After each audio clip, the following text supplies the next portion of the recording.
is the best about PRRD? It's his heart. He has such a big heart. Yes, Lalo that is na sa true. mga naaapi.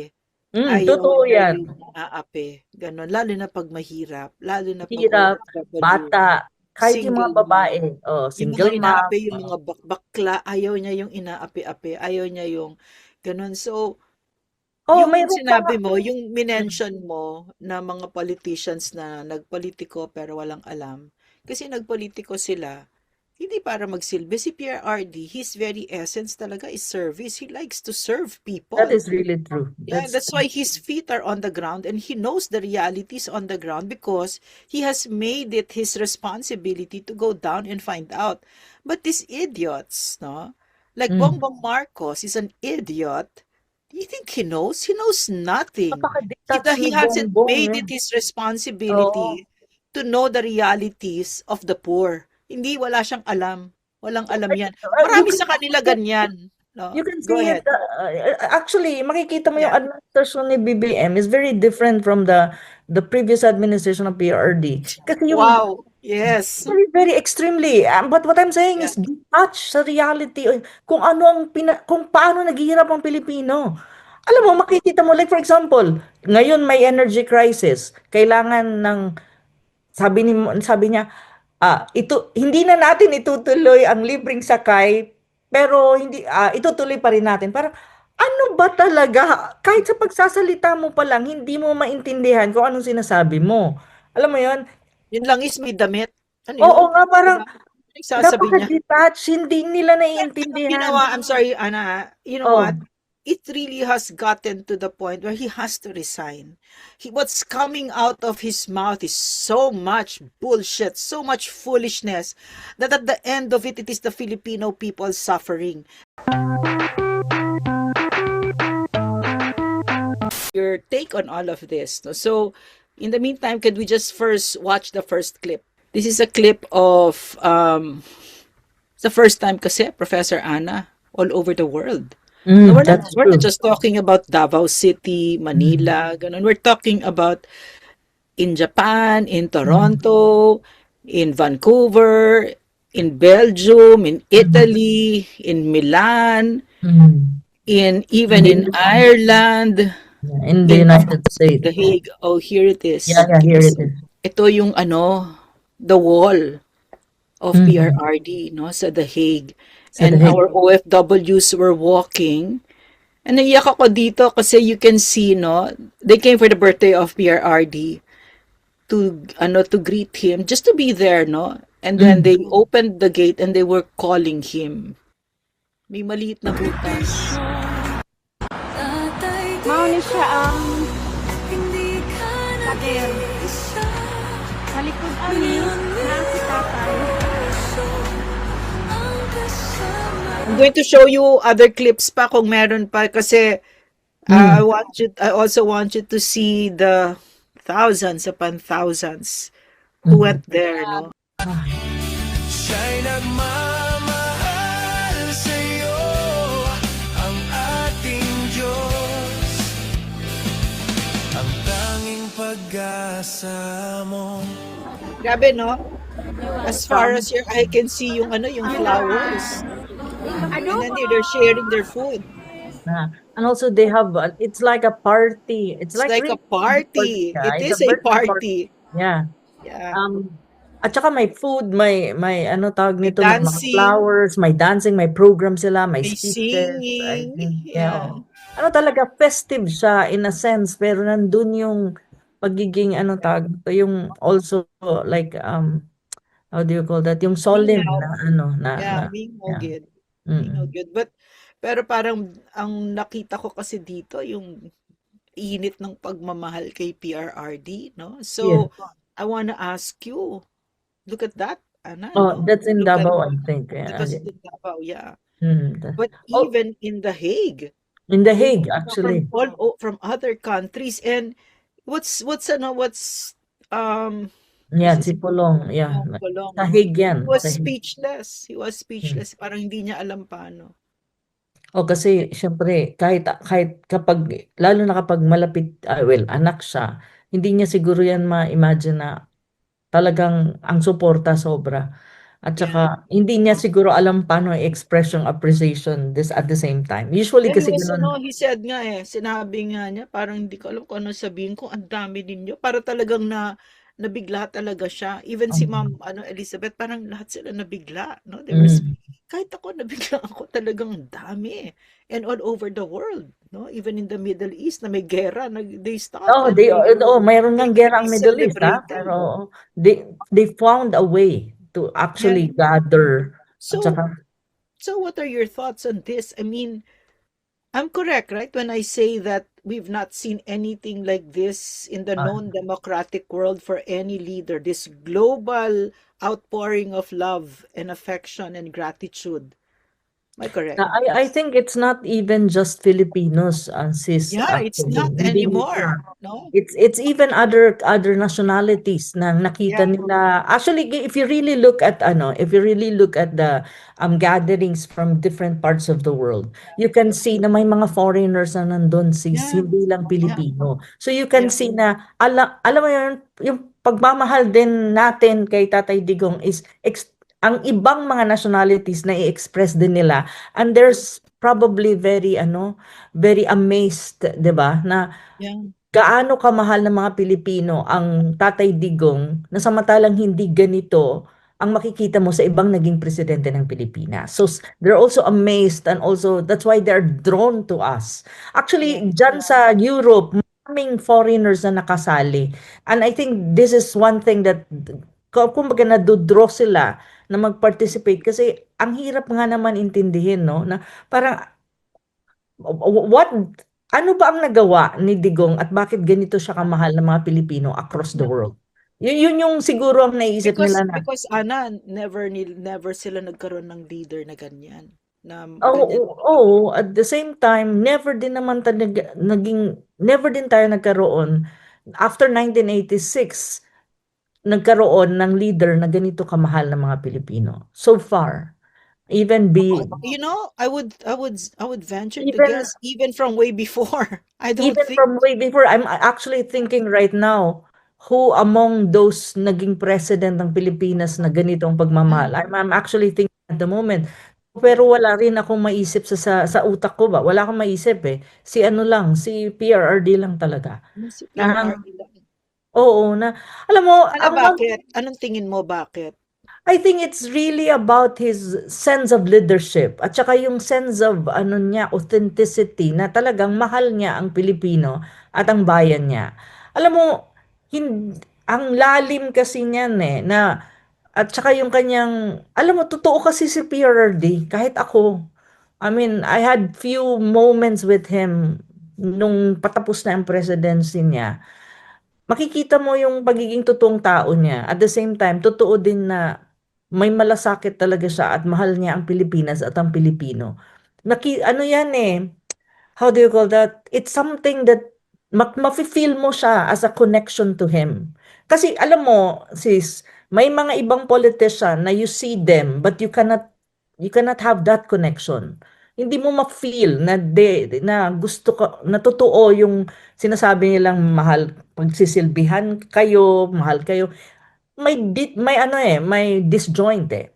Pero si PRRD, the moment you see him, the moment he speaks, especially kapag nandun ka, nakikita mo in person, mafe-feel mo yung connection kaagad at mafe-feel mo sa sarili mo na, this guy, this man, is not making bola-bola lang. Alam mo yun, yung parang sinasabi mo lang in front of the audience, pero makikita mo, mafe-feel mo siya eh. I had that experience kasi with Yeah, him. yeah. Even Yeah, sa TV even yeah, TV lang yes, ba? yeah. Dalawa yung experience ko sa kanya eh. In person, and at the same time, in-interview ko siya through SMNI na may questions ako ina-ask via Zoom. But even that connection, you can really feel it na hindi kanya binobola. Basta kung anong nasa puso niya, makikita mo at saka makaka-connect ka. He connects with people deeply. And that's one thing that is very rare in a leader. That's You one know I why? can tell you. Very You know why? rare yan. Yeah, you know why? You know why what I think about it? Because Mm. even when I was working with him, I saw it talaga na talagang ibang klase ito. Why do you think I would give my life to this Mm. man, right? Mhm. You know why? Because I've always believed you cannot be any more connected with another person than you are with yourself. And Mm. PRRD is so connected with himself. Very Nung connected. dumating talaga yung panahon niya, kasi age of the internet ngayon eh. No, Mm. where the currency is authenticity. Mm. So that thing, that being so connected to himself has served him really well because he's so connected to people. Kasi nga, Yes. he's very connected to himself. If you notice, no, Professor Anna, if you notice, he doesn't lie about himself eh. He No, he doesn't. doesn't. He On doesn't the really. contrary, parang gusto mo sabihin, please stop. Oh, kasi Di siya, ba? ano nga siya eh, parang, ano, bakit ako magsinungaling? Okay, sasabihin ko kung ano ako at ano, eh, ganun Mm, talaga ako. Pero that doesn't yeah, mean, di ba, ganun siya. yeah. That's very rare in a leader that will In never, a politician, a politician, they're especially a phony. politician, oo, Yeah, they're na phony. maraming facade, usually ang Mm, politician, maraming tinatago. Pero he liars. was Yeah, never like that. So alam mo no. yung tanggap mo siya for what he is.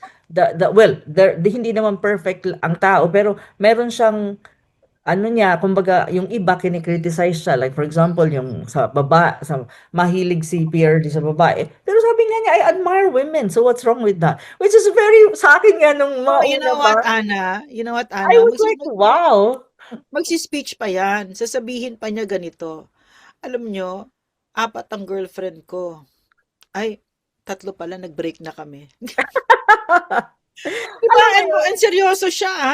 Oo. Seryoso siya. Hindi niya tinatago. Hindi niya talaga tinatago. So, wala siyang, nobody can shame you for something Oo. that you've already accepted about yourself. So, that's the phenomenon for me about PRRD. Kasi compare him to the other politicians sa mga Ay, fake, di correct. ba? O, Mga fake at saka tinatago, sinungaling. sinungaling, may fasad. Sa akin kasi parang pag ganun si PRD, parang sabi ko, oh my God, he is not even afraid that people may, have a misunderstanding about him. He is so secured of himself that, this is Yeah, my personal life, but my public life is different. I will serve you to the best I can. Itong mga to, it will never affect me in my public service.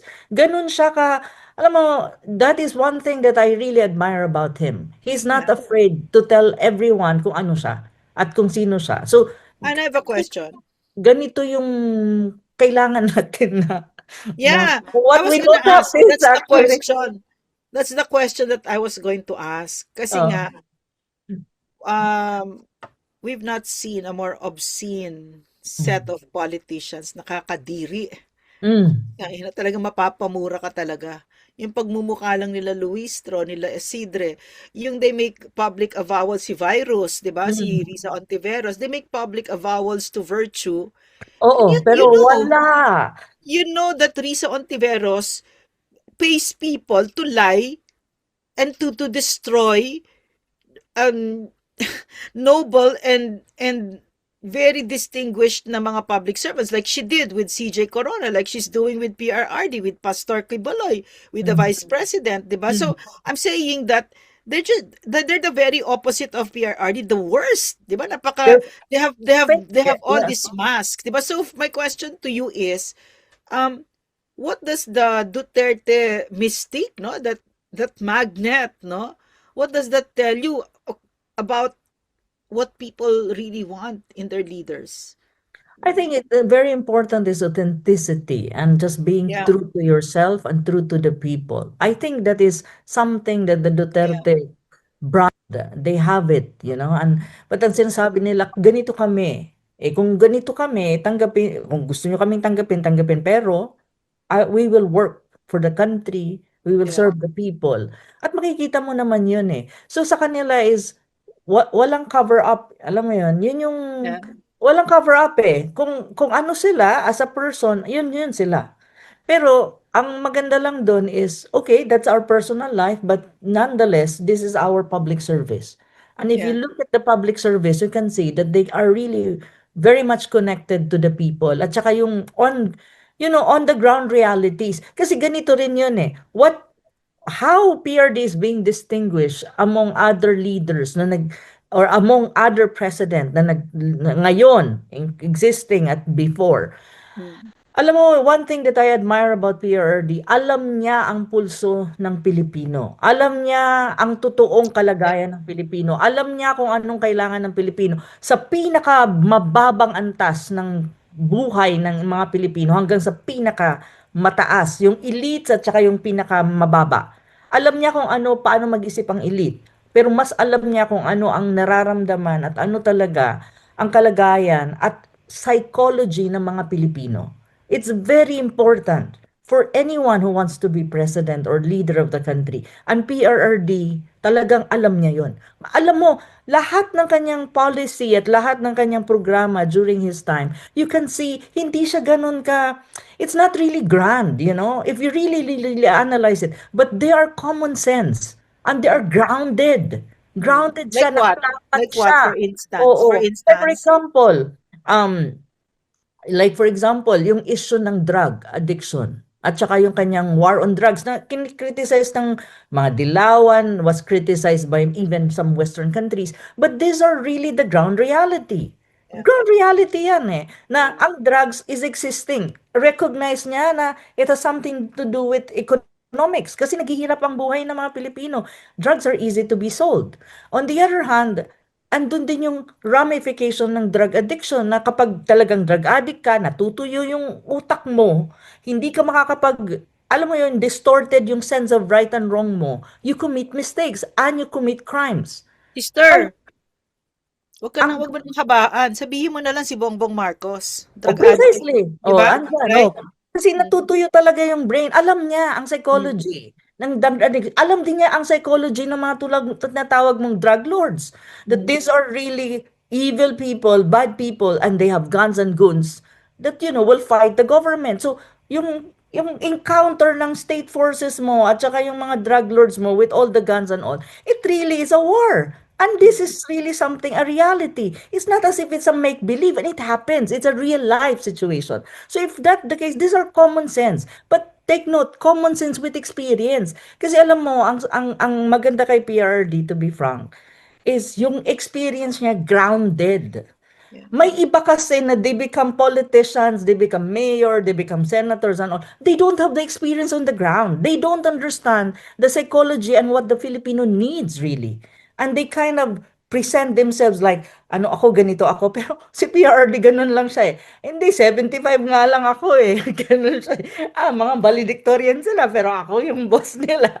Pero alam mo, the psyche, the experience, very grounded na sabi ko nga, every time I'm being asked if I would have how to choose a leader, sabi ko, first, of course, it has my education naman. Second, I said, really understand the ground reality, especially in the Philippines. Because if you don't understand the ground reality, you don't understand the psyche of the Philippine, you don't understand your country, even the history of your country, you will not be able to come up with policy na may common sense.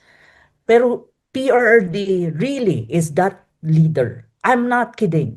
That's why some people ask me, Asis, bakit ka ba naging Duterte? Kasi academic ka, most academic, di ba? Mga taga-UP, anti-Duterte and all that. Sabi ko, it's just one thing, I said. First, authenticity niya. Second, ang kanyang policy is may common sense. Pangalawa, may puso talaga siya sa Pilipino. Nai-interview ko nga yung ibang mga taga Davao. Halimbawa daw may lumalapit sa kanya, walang pagkain. O sige, magki-create siya ng ng job para sa'yo. Okay, from now on, ikaw ang taga-bukas ng door, may sweldo ka. Kasi kailangan mo ng trabaho. Like for example, alangan naman mag-go through ka pa ng pagpipirma, i-interviewin mo pa, wala nang kinakain. Pero si PRD magbilis mag-isip.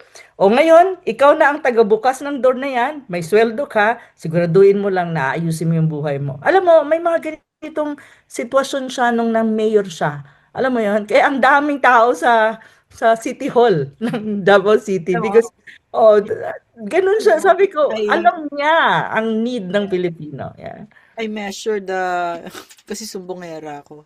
Name-measure ko talaga yung galing, no, ng pagkalalaki.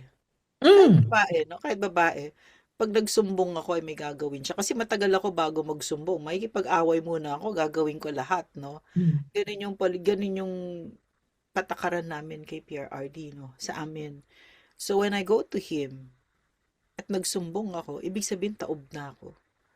and he Mm. will do something. He will do something about it. Na, alam mo siya, katulad ng kwento mo, o bigyan kita na, bigla siya may trabaho, di ba? Biglang And it's because even if you had to ask me, what one thing is the best about PRRD, it's his heart. He has such a big heart. Yes, Lalo that is na sa true. mga naaapi. Ayaw Totoo niya yan. yung naaapi. Ganon. Lalo na pag mahirap. Lalo na pag Hirap, OFW. bata, kahit yung mga Single babae, mom. Yung mga single mom, inaapi, yung mga bakla, ayaw niya yung inaapi-api. Ayaw niya yung ganon. So, yung mayroon pa nga. sinabi mo, yung minention mo na mga politicians na nagpolitiko pero walang alam. Kasi nagpolitiko sila, hindi para magsilbi. Si Pierre RD, his very essence talaga is service. He likes to serve That people. is really true. Yeah, That's that's why his feet are on the ground and he knows the realities on the ground because he has made it his responsibility to go down and find out. But these idiots, no? Like mm, Bongbong Marcos is an idiot. Do you think he knows? He knows nothing. napaka-detach He ni hasn't Bongbong. made it his Oo. responsibility to know the realities of the poor. Hindi, wala siyang alam. Walang alam yan. You Marami can sa kanila ganyan. No? You can Go see it. ahead. Actually, makikita mo yung Yeah. administrasyon ni BBM is very different from the previous administration of PRD. Kasi yung Wow. Yes. very, very extremely. But what I'm saying Yeah. is detach sa reality. Kung ano kung paano naghihirap ang Pilipino. Alam mo, makikita mo, like for example, ngayon may energy crisis. Kailangan ng sabi niya, ito hindi na natin itutuloy ang libreng sakay, pero hindi itutuloy pa rin natin. Parang ano ba talaga? Kahit sa pagsasalita mo pa lang, hindi mo maintindihan kung anong sinasabi mo. Alam mo 'yon? Yun lang is may damit. Ano Oo yun? nga, parang Diba? Nagsasabi niya. napaka-detach, hindi nila Ginawa, naiintindihan. I'm sorry, Ana, you know what? Oh, It really has gotten to the point where he has to resign. What's coming out of his mouth is so much bullshit, so much foolishness, that at the end of it, it is the Filipino people suffering. They line up. There's no basic services anymore. There's wala the talaga. public is already suffering. You Alam should mo, resign, no? Alam mo sis, if you really look at the situation right now with the Yeah, war in the Middle yeah, East, as yeah. we're facing an economic crunch and we're facing Yes, energy yes, crisis, yes. you have to have parang i-compare mo yan nung panahon ni Duterte. We also face a very difficult situation because of COVID. Yeah. It's, magkaiba lang. War ito, compounded ang economic problems mo, may energy crisis ka. But during PRD time, we face a COVID situation. Look at what happened. PRD was very decisive. Ang ano niya, ang bottom line niya, o sige, gagastos ako, basta wag lang maghirap ang mga Pilipino. Mga OFW, gastusan na natin ng mga hotel yan, dapat okay sila. Okay, ako ang magpapadala ng mga eroplano kung kailangan umuwi yan dito. Alam mo yon, decisive siya, pero ang bottom line niya lagi is the Filipino people has to be protected. They should be, ang needs nila ma-address. Kung kailangan maglabas ng pera, maglalabas tayo ng pera. Hindi na natin kailangan patumpik-tumpik pa. Gawin ko anong dapat gawin. Ngayon na. Alam mo yun, COVID was a very difficult situation, ha? Pero if you really look at us during PRRD, hindi tayong pinakakawawa sa buong Asia. We're actually better off during that time under under PRRD. Really. But right now, look, the first country in the world that declared energy emergency is the Philippines. What does it tells us, 'di ba? Na talagang walang strategy, nothing, hindi niya alam ang gagawin niya, how to go through all of these problems that we're facing as a whole, as a country. Yung decision making hindi decisive. Walang political will. PRD has those. One thing that is very good during PRD time is political will. Pag sinabi niya, gawin nyo, gawin nyo. Wala nang etching-etching pa, walang bida-bida dyan sa cabinet. Ito yung gawin nyo, gawin nyo. Alam mo yon? Ngayon, hindi mo alam eh. Parang ang dami nagsasalita, wala kang makitang leadership na malinaw. But during his time, it was difficult. COVID was a very difficult situation, but I'm not kidding. We survived. Actually, 2022, we're still floating and our economy was still good. And in terms of death compared to other countries, mababa ang Pilipinas. He Also, found a way. Paano was magkaroon tayo ng mga COVID vaccine, mga kung ano-ano. Ang hirap-hirap ng time na yun. also during the during the pandemic, PRRD had his one of his highest trust and approval ratings, while other leaders in the world bagsak ang approval ratings nila, and the Oo. satisfaction rate of the way COVID was handled by government was, I think, 88, something like that. So the Mm. Filipino people approved, 'di ba? So Oo, ano yes, tayo talaga, better off talaga. I'm not kidding because I studied the situation in the COVID time comparatively from different parts and even in Southeast Asia. Better off talaga. At saka ang believe ako sa kanya is always kasi nakakausap ko yung iba, like for example, yung mga doktor na in charge sa, syempre kasi it's a health problem. It was a health problem. Alam mo, ang lagi daw sinasabi ni PRD, may mga proposal, ito yung proposal namin, paano gagawin, paano ilalatag yan, let us say about, ang lagi niyang sinasabi, okay ba ang Pilipino? Protected ba ang Pilipino? Kasi bottom line, Pilipino. Kahit anong gawin nyo, kahit anong proposal nyo, ang kailangan ko maintindihan, wala akong problema dyan, magagaling kayo, mga academic kayo, experts kayo, pero ang pinaka-importante sa akin, lagi daw sinasabi ni PRRD, welfare ng Pilipino, okay ba lahat ng Pilipino? Hindi sila magsasuffer. Kasi yun lang ang kailangan kong malaman. Now, kung okay, kaya nyo yan, go. Ganun daw siya.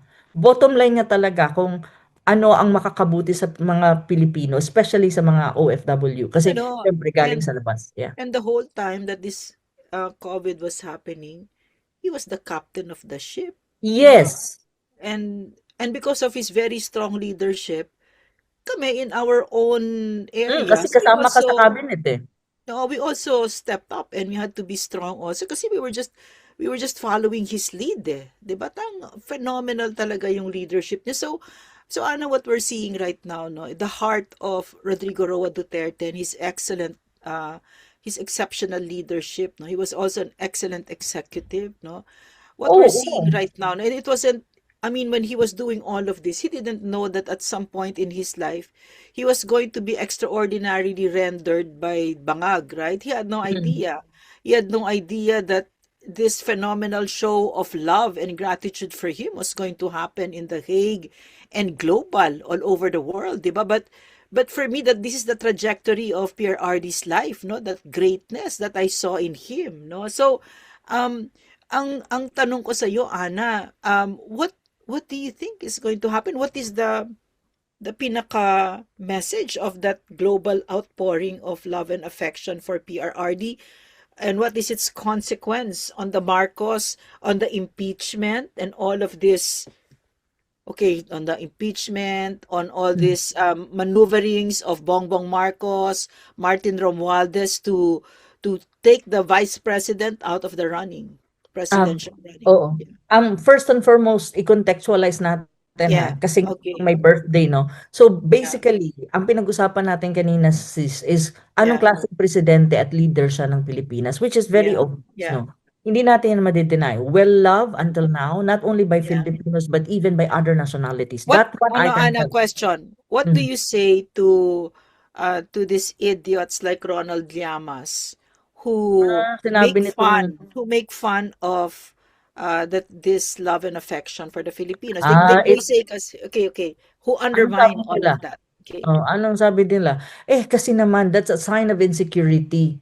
Alam mo, yung mga Yeah. tulad ni Llamas, ano lang yan sour graping ang tawag ko dyan Wala na kasi, sino ba sa kanila? Well, kasi yellow yan liberal. But look, Ninoy was glorified. Pero look, history, 'di ba? Kasi Ninoy ang kanilang kay Ninoy is nagpakamatay para sa bayan. But actually, if you really look at the history, ngayon alam na ng mga Pilipino na hindi totoo 'yon. So, sineselebrate pa ba ang Ninoy's Day? Wala na. Wala kang makita saan EDSA Revolution na sila EDSA 1.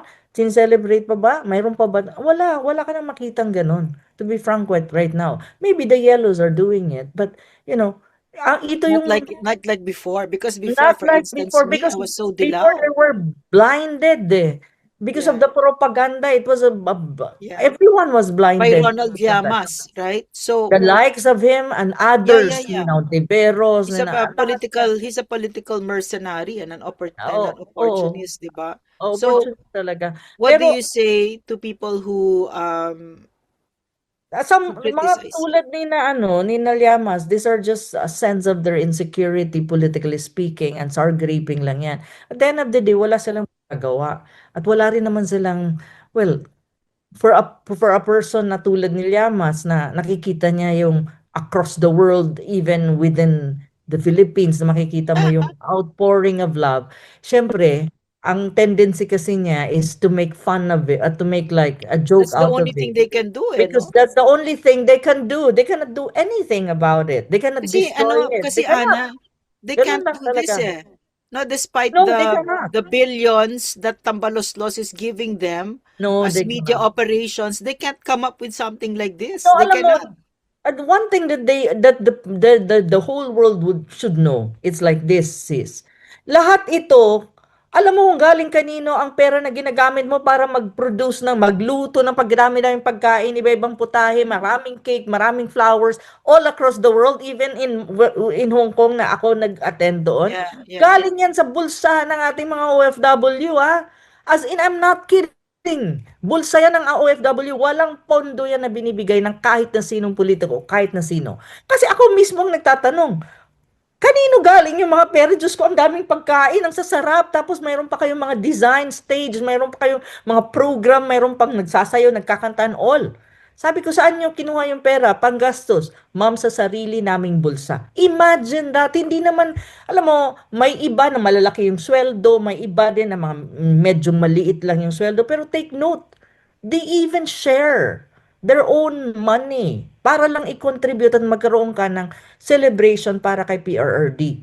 So, ibig mo sabihin, Ana, Imagine that. yung sinasabi ni Ronald Llamas, ni Jesus Falsis, no? Ito mga Ang mga insecure. bayaran ni Tambi, ito yung sinasabi nila na tatay karton.